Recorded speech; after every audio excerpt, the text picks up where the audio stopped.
नमस्कार मित्रों, SSM Sharda IAS के इस ऑनलाइन प्लेटफॉर्म में आप सभी का स्वागत है।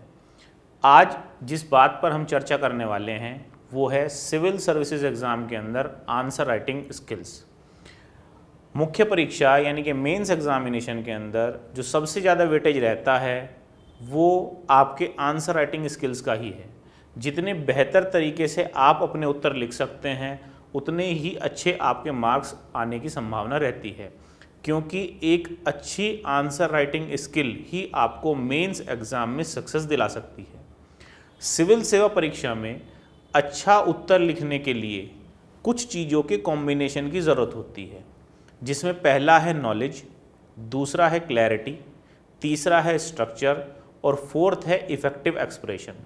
यानी कि आपको नॉलेज होनी चाहिए, आप जब उत्तर लिखें उसमें एक क्लैरिटी हो, एक स्पष्टता हो, आपका उत्तर एक संरचनात्मक रूप में हो, एक स्ट्रक्चराइज्ड फॉर्म में हो, और आपने जो एक्सप्रेस किया है, जो लिखा है, उसको इफ़ेक्टिवली एक्सप्रेस आपने किया हो।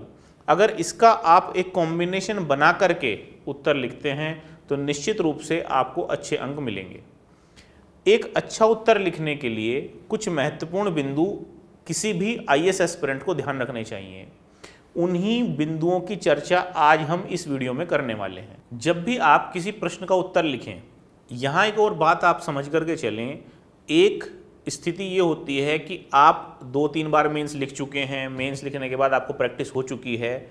मैं उन लोगों की बात नहीं कर रहा हूँ, मैं बात कर रहा हूँ उन बच्चों की, उन एस्पिरेंट्स की जो अपना उत्तर लेखन शुरू कर रहे हैं, आंसर राइटिंग शुरू कर रहे हैं। उनके सामने जो सबसे बड़ी चुनौती होती है वो ये होती है कि वो यही नहीं समझ पाते कि लिखना क्या है, क्योंकि आंसर राइटिंग कोई सरल काम नहीं है, आसान काम नहीं है, टफ है। टफ इस सेंस में है क्योंकि पहला ही उत्तर लिखने में बहुत अच्छा नहीं लिखा जाता, और जब बहुत अच्छा नहीं लिखा जाता, आसान तरीके से वो काम नहीं हो पाता, तो ज़्यादातर जो एस्पिरेंट्स हैं वो आंसर राइटिंग को छोड़ देते हैं। तो आंसर राइटिंग स्किल्स एक दिन में डेवलप नहीं होती, ये समय लेती हैं। 3 से 6 महीने का कम से कम समय लगता है। शुरू में ऐसा हो सकता है कि आपको 2 से 3 घंटे केवल एक क्वेश्चन का आंसर लिखने में लग जाएं, लेकिन धीरे धीरे निश्चित समय सीमा के अंदर आप एक बेहतर आंसर लिखने की स्थिति में आ जाएंगे। ये बात भी ध्यान रखें कि परफेक्ट आंसर कुछ नहीं होता। हर एक बच्चा अपनी कैपेसिटी के हिसाब से बेहतर करने का प्रयास करता है और आंसर को और बेहतर बनाया जा सकता है। तो इन्हीं संदर्भ में हम लोग समझेंगे। सबसे पहला जो काम है, जब भी आप किसी क्वेश्चन का आंसर लिखते हैं तो पहला काम होता है आप प्रश्न को समझें। बच्चे जो सबसे बड़ी ब्लंडर करते हैं, यानी कि जो एस्पिरेंट सबसे बड़ी गलती करते हैं, वो यही है कि वो प्रश्न को ठीक से नहीं समझते। जब तक प्रश्न को ध्यान से नहीं समझा जाएगा, उस प्रश्न की क्या आवश्यकता है, वो क्या पूछ रहा है, तब तक आप उत्तर लिखना शुरू ना करें। यदि आप ये समझ लें कि प्रश्न पूछना क्या चाहता है, केवल उसके बाद ही उत्तर लिखना शुरू करें, नहीं तो आप गलत उत्तर ही लिखेंगे। दूसरी बात, एक काम हमने किया कि हमने प्रश्न को समझ लिया। दूसरा काम है कि अब हम अपना उत्तर शुरू करें, उससे पहले अपने उत्तर को योजनाबद्ध कर लें। अपने उत्तर को योजनाबद्ध करने का मतलब ये है कि जो प्रमुख बिंदु हैं, हम अपने उत्तर में क्या क्या प्रमुख बिंदु बताना चाहते हैं, उन बिंदुओं की, उन पॉइंट्स की पहचान करें।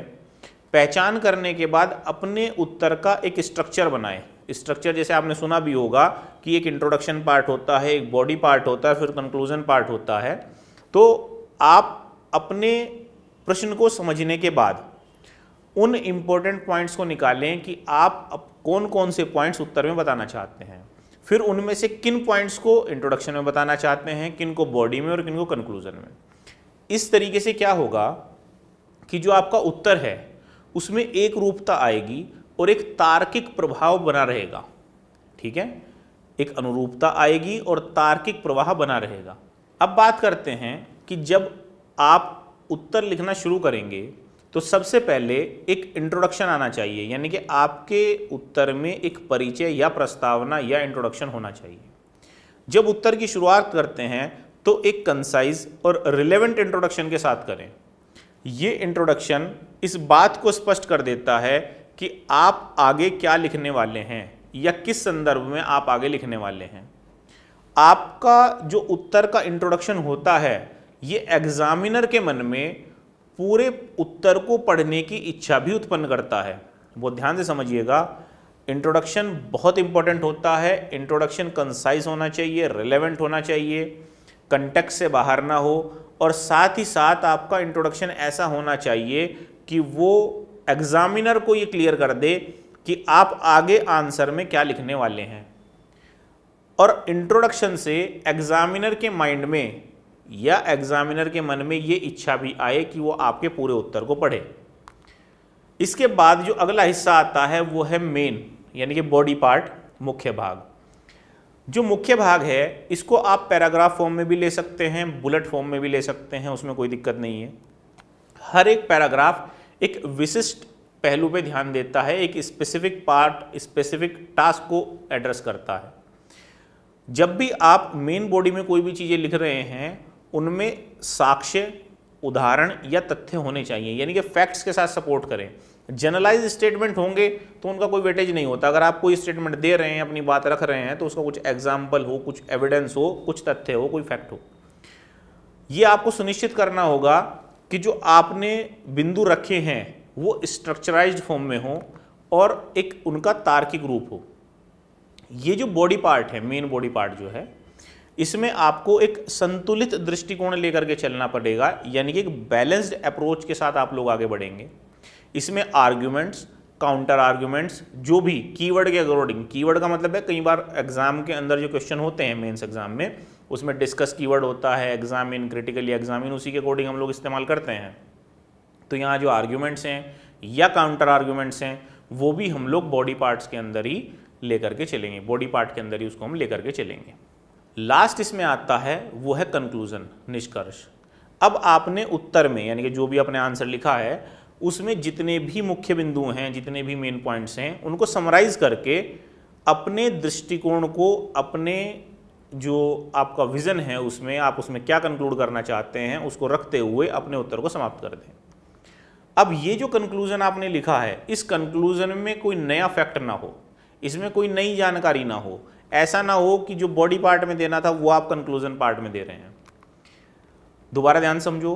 सबसे पहले आप अपने क्वेश्चन को समझें, क्वेश्चन पूछना क्या चाह रहा है। दूसरा काम है इंपॉर्टेंट पॉइंट्स को एड्रेस कर लें, उसको स्ट्रक्चराइज फॉर्म में कर लें। फिर इंट्रोडक्शन, बॉडी और कंक्लूजन आएगा। इंट्रोडक्शन के अंदर आप कुछ पॉइंट्स देंगे, वो पॉइंट्स ऐसे होंगे वो एग्जामिनर को क्लियर कर देंगे कि आप किस कंटेक्स्ट में आगे लिखने वाले हैं। बॉडी पार्ट के अंदर आप पैराग्राफ फॉर्म भी ले सकते हैं, बुलेट फॉर्म भी ले सकते हैं, हेडिंग, सब हेडिंग का इस्तेमाल कर सकते हैं, कोई दिक्कत नहीं है। और फिर एक कंक्लूजन पार्ट आएगा। कंक्लूजन पार्ट के अंदर हम क्या करते हैं, पूरा का पूरा जो हमारा आंसर था उसको हम समराइज कर देते हैं। अब जब भी आप आंसर लिखेंगे कुछ और बातों का भी ध्यान रखेंगे। सबसे पहला है स्वच्छता और पठनीयता, यानी कि क्लीनलीनेस और रीडेबिलिटी। आपका आंसर क्लीन होना चाहिए और रीडेबल होना चाहिए। कुछ बच्चों की राइटिंग इतनी गंदी होती है कि एग्जामिनर उसको पढ़ नहीं पाता और एग्जामिनर भी फॉर एफर्ट नहीं लगाएगा उसको पढ़ने के लिए। इसीलिए जो भी आप उत्तर लिखें उस पर स्पष्ट लिखें, क्लीन लिखें और ऐसा हो कि एग्जामिनर उसको पढ़ सके। और अगर आप अच्छी राइटिंग रखते हैं और अगर आप थोड़ी भी इंप्रूव कर लेते हैं और एक स्पष्ट रूप से अपना उत्तर लिखते हैं तो एग्जामिनर के ऊपर इस बात का सकारात्मक प्रभाव भी पड़ता है। दूसरा एक इंपॉर्टेंट पॉइंट है वो है समय प्रबंधन, टाइम मैनेजमेंट। टाइम मैनेजमेंट के अंदर क्या है, जब आप मेंस एग्जाम लिखेंगे उसमें जनरल स्टडीज में देखेंगे तो लगभग 20 क्वेश्चंस आते हैं। अब 20 क्वेश्चंस हैं तो आप अपने टाइम को डिवाइड करें। डिवाइड किस तरीके से करेंगे कि कोई भी क्वेश्चन है, ऐसा ना हो आपने किसी क्वेश्चन के ऊपर जिसमें कम मार्क्स का क्वेश्चन था और बहुत ज़्यादा समय उस पर वेस्ट कर दिया। आपको ये भी पता होना चाहिए कि उस क्वेश्चन के कितने अंक हैं, वो कितना जटिल है और आपने उस प्रश्न के संबंध में कोई तैयारी की हुई भी है या नहीं। इन सब बातों को ध्यान रखते हुए ही अपने समय का आवंटन करें, अपने टाइम को डिवाइड करें और फिर क्वेश्चंस को ट्राई करें। इसके अलावा अब आपको ध्यान रखना होगा स्पीड और एक्यूरेसी। स्पीड और एक्यूरेसी के लिए आपको आंसर राइटिंग प्रैक्टिस करनी होगी। अपनी आंसर राइटिंग स्किल्स को डेवलप करने के लिए निरंतर अभ्यास करना होगा, रेगुलर प्रैक्टिस करनी होगी। अब यहाँ पे प्रैक्टिस कैसे करेंगे, एक निश्चित समय सीमा के अंदर आप कोशिश करें कि आप अपना आंसर लिख पाएं। प्रीवियस ईयर क्वेश्चन पेपर जो हैं वहाँ से आप पैटर्न देख सकते हैं, किस तरीके के क्वेश्चन आते हैं, उन क्वेश्चन का लेवल क्या है, उनका स्तर क्या है वो आप समझ सकते हैं। और प्रीवियस ईयर क्वेश्चन पेपर का एनालिसिस करने के बाद आप ये आइडिया लगा सकते हैं कि किस तरीके के प्रश्न पूछे जाते हैं। उसी तरीके के प्रश्नों को लेकर के आप प्रैक्टिस करें, निश्चित समय सीमा के अंदर प्रैक्टिस करें, धीरे धीरे एक्यूरेसी भी सही होती चली जाएगी। रिजल्ट ये होगा कि आप जब फाइनल एग्जाम होगा तब उसमें बेहतर परफॉर्म करेंगे। इसके अलावा आप लोग मेंस जो टेस्ट सीरीज होती हैं, फिर अपने आप को चेक करने के लिए, अपना लेवल चेक करने के लिए उन टेस्ट सीरीज को भी दे सकते हैं। तो ये कुछ इंपॉर्टेंट पॉइंट्स थे जो हमने एड्रेस किए इस वीडियो के अंदर। आप इन पॉइंट्स पर काम करिए, आप खुद ये महसूस करेंगे कि धीरे धीरे आपकी जो आंसर राइटिंग है वो बेहतर होती जा रही है। ये माना जाता है कि ये काम बोरिंग है, टफ है, लेकिन बिना इसके आपको मेंस एग्जाम में सक्सेस नहीं मिलेगी। इसीलिए रेगुलर प्रैक्टिस करिए, धीरे धीरे होगा, काम हो जाएगा। ये ध्यान रखिएगा, कबीरदास जी का भी कहना है, धीरे धीरे रे मना, धीरे सब कुछ होए, माली सींचे सो घड़ा, ऋतु आए फल होए। तो इसीलिए आप लोग धीरे धीरे प्रैक्टिस करते रहिए। आप 3 महीने 6 महीने में पाएंगे कि आप बहुत बेहतरीन उत्तर लिख रहे हैं, अच्छा उत्तर लिख रहे हैं और अच्छे मार्क्स भी आपको मिलेंगे।